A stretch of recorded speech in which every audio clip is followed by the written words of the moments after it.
La verdad es uno de los momentos que más esperamos en la semana. Si bien nos encanta hablar con todos nuestros compañeros y compañeras, no estuvo Pablito Bío esta semana, va a estar la semana que viene con Ayelén Verdiñas, con Mili obviamente los martes. Les cuento que no la semana que viene, sino la próxima semana va a estar con nosotros Floxy, como hizo el año pasado los días lunes, hablando de lugares del mundo, de sitios que ha visitado. Se tomó todo marzo para recorrer el sur de la República Argentina. Invito a todo el mundo que siga las redes de Floxy, que es Floxy 10, para ver todo el trabajo que hace llegando de lugar a lugar, en este caso con su perrita, con Cata, y ya para el mes de abril va a estar recuperando otra vez su columna aquí con nosotros. Pero los viernes viene la Breuer. Yo digo viene porque siento como que estuviera acá. Ya van a notar que su pantalla se va a iluminar con la sonrisa que está del otro lado para hablarnos de arte, de cultura y un montón de cosas más. Hola Mariel, ¿cómo andás? Buenas tardes. Hola Dani, ¿cómo va? Aquí llegamos, un nuevo viernes. Bien, con Viernes de muchas arte. ganas. La verdad que siempre esperando que llegue el viernes para hablar con vos, para que nos lleves a un montón de lugares. A la gente, la verdad, le gusta mucho no solamente lo que haces, sino toda la participación de nuestros compañeros y compañeras. Pero esta para mí es un poco especial. No digo a diferencia de las demás, pero me voy llevando cosas, ¿viste? Porque recomendás, nos mostrás cosas que son más terrenales, a veces arte urbano. Bueno, vamos a ver un montón de cosas en el año, a veces otro tipo de recintos. El otro día la de Bonnie fue alucinante, la verdad, porque lo que más me queda a mí es todo lo que no sé, ¿no? Y uno es una esponja y trata de al menos enriquecerse con, qué sé yo, noticias y también con este repaso que nos haces.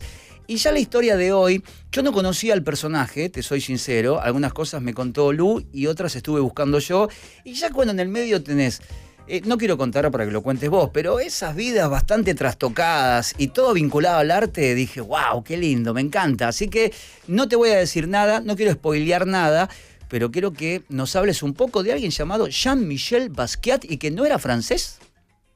Jean-Michel Basquiat, hoy tenemos vértigo, directamente todo lo que tiene que ver con la vida y con la obra de Basquiat es vértigo, es intensidad, todo junto. Vamos a hablar de él. Jean-Michel Basquiat no era francés, era americano, en realidad era latinoamericano, su papá era haitiano y posiblemente de ahí su nombre francés, claro. Era contador, y su mamá era puertorriqueña y era diseñadora gráfica, así que en realidad era hijo de latinos viviendo en Nueva York. Y justo viene toda la historia y la excusa para hablar de Basquiat y meternos bastante de lleno en su obra. Viene a cuenta de que el martes pasado, hace muy poquitos días, en una subasta en Hong Kong, se vendió una obra de él al precio más alto que se vendió nunca una obra de un artista occidental en Oriente. La obra que se vendió se llama Guerrero, Warrior, en realidad es de 1982 y se vendió a 41.800.000 dólares. 41 millones 41 de millones. Me faltan 5 lucas para arreglar el patio. ¿Cómo hay gente que puede? A ver, la quiero, la estoy viendo ahora, ustedes la están viendo a través de Border y la quiero en mi casa, al lado, no te digo de la mesa de luz porque no tengo, pero sí dentro de mi pieza. Igual. No tendría el dinero para pagar todo esto, pero 40 palos, wow. 40 palos. Realmente Basquiat siempre desde sus inicios cotizó muy bien en el mercado. De hecho, esta misma obra, unos 10 años antes, en el 2012, también se había pasado por una subasta y se había vendido a 8.700.000 dólares, que si pensamos que en 10 años se valorizó casi 5 veces, es impresionante ver cómo es una tendencia que sigue en ascenso en el mercado con la obra de Basquiat. Es realmente un fenómeno lo que pasa con él, así que un poco con esta excusa y pensando cómo puede ser que en Hong Kong una obra de un artista con una carrera tan fuerte pero tan breve al mismo tiempo haya llegado a los 41 millones, de hecho superó la expectativa, creían que se iba a vender entre 25 y 35 millones y llegó a 41 en una puja de 15 minutos, o sea, en puja se dice al momento en el que la gente levanta las paletitas en las subastas. Y generalmente, como, ¿quién da más? ¿Quién da más? La compra alguien que no está ahí, ¿no? Tipo un tejano rico que levanta el teléfono, debe tener un chasir ahí adentro de la subasta. Sí. Y te pregunto, antes de meternos con Basquiat, en este caso, por ejemplo, que se subastó ahora, ¿llega ahí por parte de un vendedor que la tenía, por ejemplo, y se la quería sacar de encima? Esto es así. Supongo que algunos casos deben ser de obras que alguien descubrió o estaba, no te digo en un museo, en un altillo, pero generalmente, y aparte pintada en los 80, llega de esa manera, ¿no? Que alguien se desprende de ella. Exacto, lo que sucede en las subastas, el mundo de las subastas de arte se llama mercado secundario porque justamente suele venir no del artista directo, sino que viene ya de alguien que la compró en algún momento. De hecho, esta obra ya es la segunda subasta por la que pasa y es gente que va tomando decisiones, ya sea por inversión, digo, por 41 millones uno larga algún cuadrito capaz. Yo te largo al puede hijo más llegar a chico. suceder. Pero bueno, hay gente que también va modificando sus colecciones de arte y de repente deciden llevarla más hacia, no sé, el arte latinoamericano y tenían una obra que en realidad, más allá de la descendencia, de la ascendencia de Basquiat, su obra es muy americana, entonces hay gente que decide ir moldeando sus colecciones y por eso se desprende de obras. Igual, si hablamos de la obra de Basquiat, recién les decía, es un éxito en el mercado y siempre lo fue, y posiblemente tenga que ver con que el precio sube y sube sin parar. Son 30 millones de diferencia desde el día que la compró el señor. Se ganó 30 millones por tener un cuadro increíble colgado en la casa. Sí, estaba viendo mientras vos hablabas algunas, digamos, obras, pinturas en Google Imagen. No me pude aguantar, digo, más allá de las que vamos a ver, pero me llamó. Es que me encantó lo que vi. Si tuviera el dinero, no sé si lo pagaría, pero sí tendría la pintura en casa. Después igual te quiero preguntar sobre esta, por lo menos, percepción maravillosa del arte que sin entender, porque la verdad uno no necesita entender el trazo, el estilo, la forma en que fue pintada. ¿Te gusta o no te gusta? Y la verdad es que es llamativo, no sé por qué, debe tener un montón de funciones dentro del cerebro que hace que veamos algo, incluso por primera vez, ya que es la primera vez que vi ese cuadro que mostraste, y me parece hermoso. Tiene una deformidad si uno la ve bien, pero los colores, bueno, lo vas a contar vos más que nada, pero me pareció alucinante.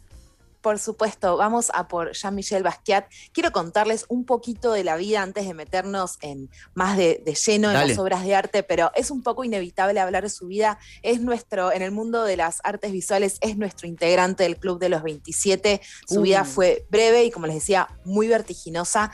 Él, cuando era adolescente, lo habían incluido, lo habían becado para un colegio para chicos como superdotados o mega inteligentes porque realmente tenía una cabeza brillante, pero era un niño rebelde y lo echan antes de que termine la escolaridad.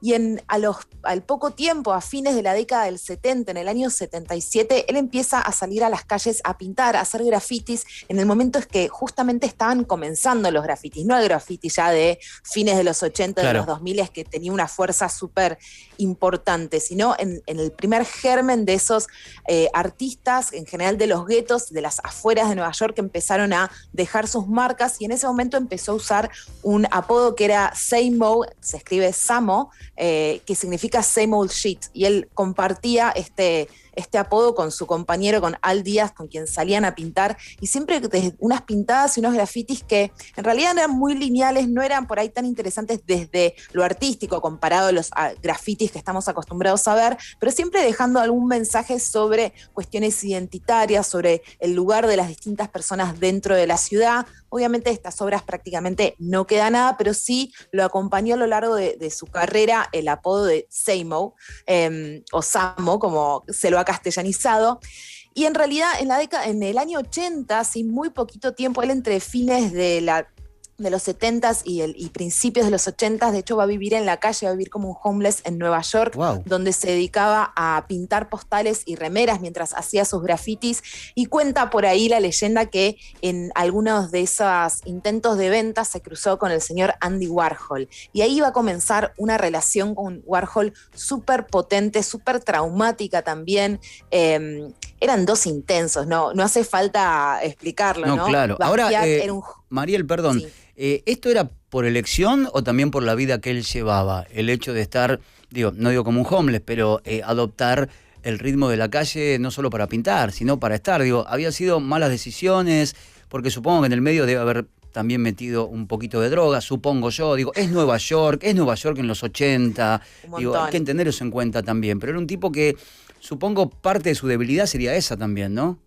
Sí, a ver, todos estos últimos 10 años de su vida, que van más o menos de los 17 a los 27, van a estar acompañados por una psiquis súper extrema, por una relación súper conflictiva con sus adicciones, con las drogas. De hecho, a los 27 años se muere por una sobredosis de heroína. Y quienes estuvieron cerca del personaje siempre relataban, ¿no?, que todo su ánimo iba fluctuando de formas súper intensas, desde lugares de culpa, de neurosis, de creérsela un montón, ¿no?, como todos esos extremos que vienen asociados a las personalidades más adictivas, y además un mega artista. Vivir en la calle fue posiblemente una decisión. A ver, lo echaron del colegio, no está blanqueado si es que lo echaron de la casa o no. Venía de una casa con algunos conflictos, con padres divorciados, pero nada que no le haya pasado a un montón de gente.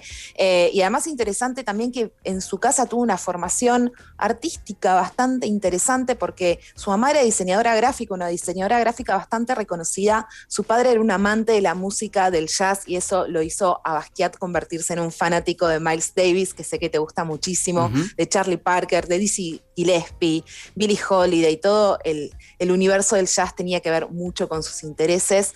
Y en realidad vivir en Nueva York, me imagino, fines de los 70s, a principios de los 80s, tenía que ver también con un clima cultural, y durante esos años también estuvo en pareja con Madonna. Hay un montón de fotos, y hay algo lindo de la vida de Basquiat, es que hay muchísimo archivo, ¿no? A veces hablamos de qué es lo que nos queda de los artistas, y justamente ser parte de la ciudad más efervescente de la década del 80, de la escena más efervescente, ¿no?, de lo que era Nueva York en ese momento, de compartir exposiciones con Robert Mapplethorpe, con Patti Smith, que estaba ahí dando vueltas con todos los músicos, lo que era la Warhol Factory, el lugar donde Andy Warhol realizaba sus películas, donde realizaba sus obras de arte, y esta mentoría que existía entre Andy Warhol, que estaba como fascinado con la frescura y con la juventud de Basquiat, mientras Basquiat admiraba profundamente a Andy Warhol y toda la fuerza. Ya alguna vez le vamos a tener que dedicar una linda columna a Andy Warhol y lo que representó en la escena, además de su obra, pero para mí es súper importante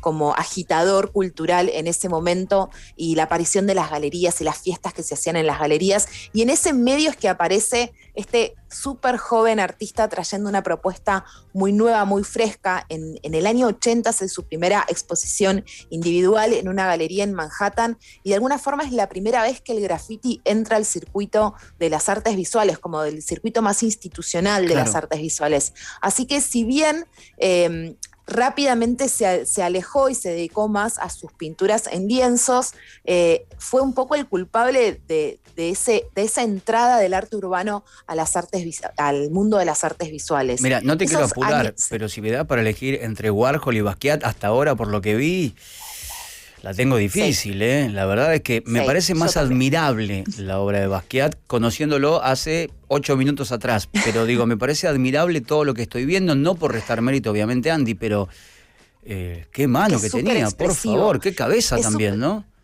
Exacto, es súper expresivo, y lo que fue logrando crear Basquiat con su obra es como una especie de universo visual, un lenguaje visual que se empezó a relacionar.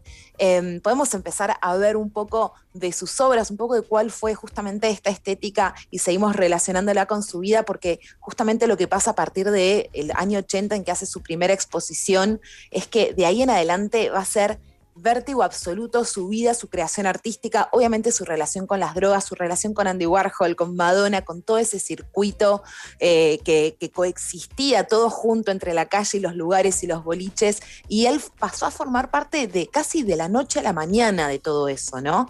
Y bueno, de repente encontrarse con que era bien recibido en el mercado, con que había personas comprando sus obras, porque eso fue bastante llamativo, ¿no? Desde el primer momento tuvo un gran éxito dentro del mundo del mercado. Qué bueno de hecho, eso. Durante algunos años la obra que estamos viendo es una obra que tiene un fondo celeste. Si alguien no la está viendo y tiene después ganas de buscar, hay una obra muy conocida, es una cabeza. No todas las obras de Basquiat tienen nombres o tienen nombres significativos. Hay muchas obras que se llaman head, cabeza. Y esta obra, que tiene un fondo celeste, como un celeste claro, y muchas grafías, ¿no? Como esta sensación de que con la mano dibujó con crayones, con aerosoles. Y esta obra fue rematada en Estados Unidos a 110 millones de dólares. Wow. Esto hizo que se convierta en el artista afroamericano con la cotización más alta, cuya obra más cara se vendió. Ahora, Mariel, ¿a qué lleva, por ejemplo, este tipo de numerazos? Digo, a que el tipo no está más. Supongo que en el mundo del arte a veces el muerto le debe ganar cierta batalla al vivo, pero porque después es todo tan subjetivo que no sé cómo se hace para medir si esta vale tanta plata, vale más, vale menos. Vos que sos la entendida acá, ¿cuáles son las variables que se tienen en cuenta para tasar algo? ¿Tiene que ver el tiempo que pasó desde que se vende hasta que fue pintada? ¿Tiene que ver con quién está del otro lado? Porque no hablamos de un tipo, a ver, que venía de la alta academia parisina, era alguien que estaba viviendo en la calle, básicamente.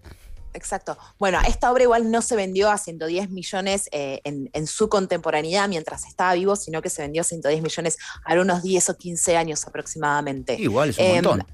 ¿Cómo llega una obra a ser tan cara? Hay como varias variables, pero en realidad es un poco un misterio también, ¿eh? Es como que de repente un artista tiene gran éxito en el mercado y cuando se trata de un artista que durante su vida se volvió súper exitoso, lo veíamos en la tapa de la revista dominical del New York Times, como en el 82 estaba siendo tapa de revistas, no solamente un artista joven, sino un artista joven sin formación, afroamericano, todas las características que hacen que artistas queden muy fuera del mercado, porque el mercado de arte es bastante poco amable. Bueno, de repente un súper éxito, ¿no? Y también de estos éxitos que podemos relacionar al mundo de la música o a otros universos que tal vez hoy ya no suceden, estas explosiones de artistas tan grandes. ¿Qué trajo arriba? ¿Qué es lo que puso Basquiat arriba de la mesa para convertirse en un éxito de mercado?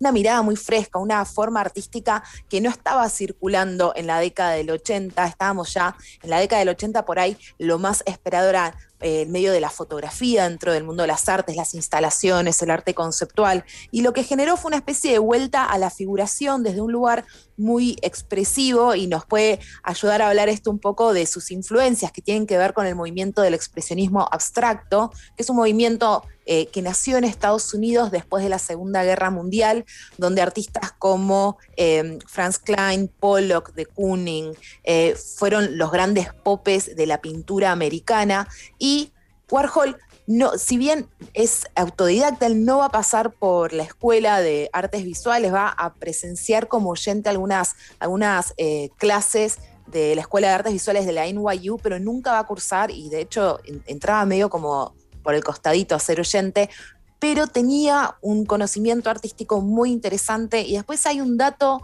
anecdótico y biográfico, que es que cuando él era muy chiquito, cuando tenía 6 años, tuvo un accidente de auto, y mientras se recuperaba, la mamá le regaló un libro de anatomía que es súper famoso entre los médicos, se llama Anatomía de Grey, donde hay dibujos de todas las partes del cuerpo.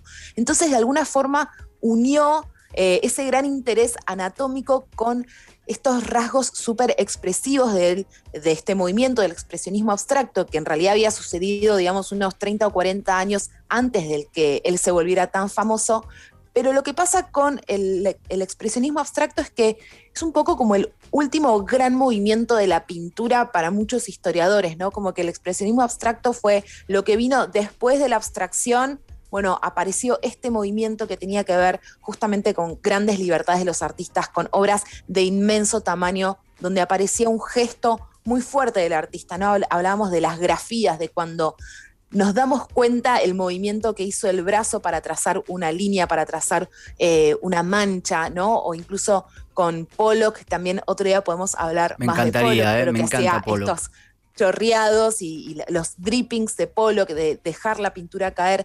Fue un momento de gran libertad para el ámbito de la pintura, y justamente esa va a ser la influencia que va a recibir o que va a tomar Basquiat para sus trabajos, incluyéndole su gran universo cultural, que además es, de alguna forma, la obra de Basquiat se convierte en la imagen de Nueva York en la década del 80, cuando vemos esas pinturas de él, esos cuerpos, esos esqueletos, esas cabezas, nos da la sensación como de que sí, es Nueva York, es la calle, es el quilombo también que era Nueva York en ese momento, que hoy no lo es más tampoco, algo como medio punk, algo medio alternativo. Además, quiero todo eso, era todo lo que estoy viendo lo quiero, todo. No pongo un mango, pero todo lo que estoy viendo la última obra lo que quiero. estamos viendo es parte también de sus influencias, es una obra de Dubuffet, un artista francés que creó otro movimiento que es paralelo al expresionismo abstracto, que es el Art Brut. Y esto, si bien podría ser si lo comparáramos, si les diéramos jerarquías a los movimientos artísticos, el Art Brut es un movimiento un poco más pequeño de lo que fue el expresionismo abstracto, pero tomaba de nuevo como toda esa brutalidad del gesto, del del expresionismo abstracto, y lo relacionaba más con búsquedas psíquicas de alguna forma, con expresar, con dejar plasmado aquellos intereses del artista. La subjetividad del artista tiene un lugar muy fuerte. Entonces, después de esos movimientos del expresionismo abstracto, del art brut, los movimientos más importantes de las artes visuales se van a ir a lugares donde la pintura tiene mucho menos espacio, aparecen las instalaciones, el arte conceptual, esas obras que nos cuesta mucho entender. Cuando vamos a un museo de arte moderno y decimos, esto no lo entiendo, bueno, eso es lo que pasa en la década del 60, del 70, principios de los 80, pero en el medio de ese escenario, o donde empieza a agotarse ese escenario, aparece Basquiat de nuevo con una pila de expresión. De hecho, hubo un movimiento que se llamó neoexpresionismo, que fue como un movimiento mal catalogado por los académicos, pero justamente era esto que veíamos de la obra de Basquiat, como la obra que estamos viendo ahora de nuevo, volvemos a sus trabajos. Esto podríamos llamarlo neoexpresionismo porque retoma el expresionismo, la interpretación del expresionismo que tomaron los artistas del expresionismo abstracto. Creo que ya hice una mezcla porque en realidad hay otro movimiento que es el expresionismo, que es una vanguardia de principios del siglo XX. Así que siempre la idea de expresar y de la subjetividad del artista se va a volver en distintas instancias a lo largo del siglo XX, y tal vez la última y más poderosa en términos de la pintura fue la mano de Basquiat. Entonces, esta forma de utilizar el color tan libre y tan personal y tan brutal al mismo tiempo, su forma de incorporar estos cuerpos dentro de las pinturas, empiezan a aparecer algunos símbolos que se van repitiendo de una pintura a la otra. La corona que estamos viendo ahora es casi el símbolo de su firma, del Seymour, que muchas veces aparecía con esta corona, y en el medio es de alguna forma inevitable pensar que en estos pocos años, desde el 80 hasta el 87, de hecho creo que fallece a principios del 88 aproximadamente, pero entre el 87 y el 88, todo le pasa volando. Hace exposiciones en París, en Dinamarca, en Canadá, en el Museo de Arte Moderno de Nueva York, ¿no? Donde mostraban los grandes todo. Y como les contaba, compartía una escena con un montón de artistas fundamentales, desde la música, Andy Warhol, Robert Mapplethorpe, un fotógrafo súper importante de esa escena, y de alguna forma formaba parte de ese circuito haciendo algo sumamente distinto y llamaba la atención de los críticos, de los galeristas, y colgaban la obra y la obra se vendía.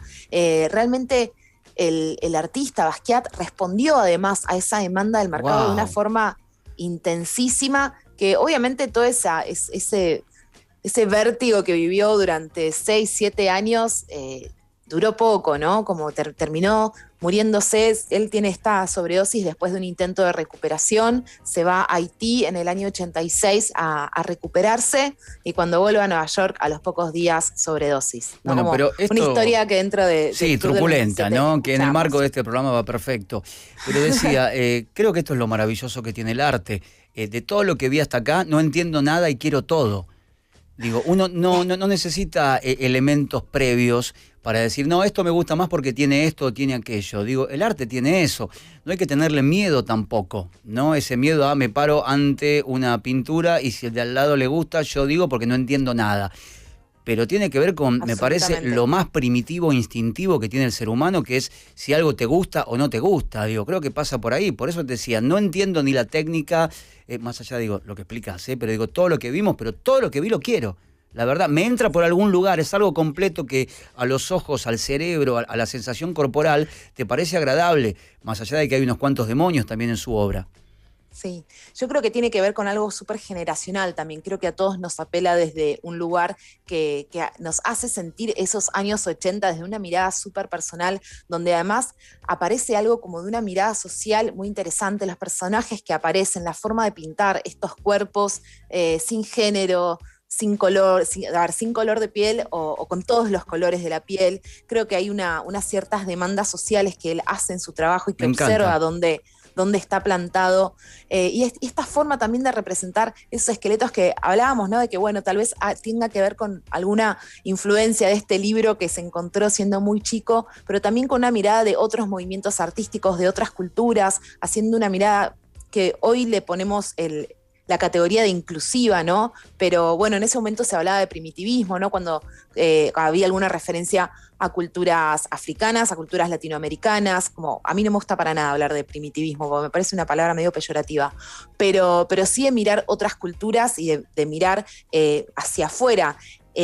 Basquiat era un tipo sumamente inteligente, además era músico, formaba parte de una banda que se llamaba Grey, él tocaba sintetizadores y clarinete, y hay algo de música de Grey para escuchar, está buenísimo, pero en realidad es un disco que se grabó hace unos pocos años, la banda se reencontró para tocar, obviamente ya sin la presencia de Basquiat, pero él además también grabó un rap de 10 minutos, así que es súper reconocido dentro de la escena del rap, fue actor, un tipo por con ejemplo, un universo cultural inmenso. Mariel, ¿hay, no sé, alguna película sobre él? No sé si, digo, videos, algún docu, porque me llamó mucho la atención como para bucear un poco más.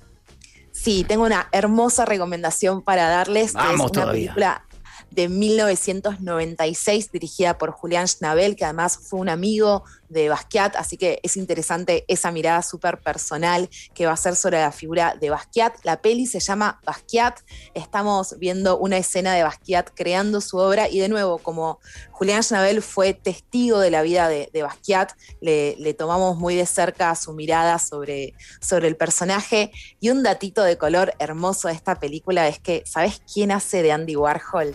Ay, ¿quién puede hacer Bowie. de Andy Warhol? ¡No! ¡Bowie! Sí, como Bowie haciendo de Warhol es lo mejor que nos pasó en la vida. Ay, Ya me está, vuelvo loco, la quiero ver ya, por favor. Se la voy a pedir a mi gurú de internet. Sí, es buenísima. Yo soy muy fan de las biopics de artistas, me las veo todas cada vez que aparece alguna, pero Basquiat es sin duda una de las mejores y ayuda un montón a entender a este personaje y al vértigo. Para mí, cada vez que repasaba su vida para charlar hoy con vos, Dani, decía como todo vértigo de tipo de vivir en la calle a mostrar en el MoMA a vender las obras a millones de dólares, ¿no? Bueno, ya después de su muerte, pero todo es vértigo con Basquiat y eso me parece que está presente y que late en sus obras de toda su trayectoria. Mariel, alucinante lo de hoy, la verdad, alucinante. Ahí estamos viendo, bueno, en este caso otra de las imágenes que tienen que ver con él. La película, ya lo dijo Mariel, se llama Basquiat, si la quieren buscar o la quieren conseguir. Y antes de despedirte, y como siempre, agradecerte y desearte un gran fin de semana. Y le digo también a quienes están del otro lado, si quieren quedarse con algo de Basquiat y no pagar 41 palos verdes, yo conseguí esto, por ejemplo, lo que vamos a ver ahora, que es esa especie de lámina, 2 luquitas. Dos luquitas, una lámina de 12 por 2,83, pero no es tan cara, podemos llegar a eso. No estamos promoviendo la falsificación y el mercado negro de las artes, quiero decir eso. Mariel, la verdad que para alguna de las columnas me gustaría también profundizar en esto, en lo que se entiende como es una copia. Nunca entendí, digo, si es una copia, pero una copia la pintó igual que el original. La verdad que tengo un montón de preguntas desde mi ignorancia sobre lo que tiene que ver con por lo menos estos elementos o variables del arte, cuando hay una copia, cuándo se vende una copia, hay gente que lo paga, pero no es original, pero se parece mucho, si está hecho con el mismo trazo. Bueno, tengo muchas preguntas, pero por suerte tenemos muchos viernes por delante, así que te deseamos un hermoso fin de semana y gracias por llevarnos a la vida de Basquiat. Muchas gracias a vos, Dani, y a todo el equipo, que tengan un hermoso fin de semana. Nos vemos, un beso grande. La Breuer con nosotros los viernes. Qué alucinante todo eso, por favor, lo quiero todo.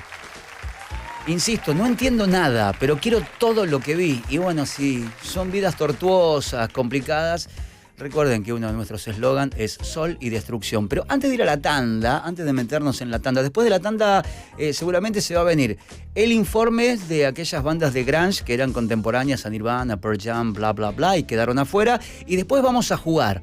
¿Sí? Tenemos o el juego de las 100 preguntas o el juego de los 8 bits. El de las 100 preguntas hace mucho que no lo hacemos. Me parece que sería una linda tarde hoy para estar un poco más relajados porque es viernes. Ahora, ¿quieren meterse en el corazón, en el bajo vientre de la maquinaria de funk más perfecta que hizo la historia?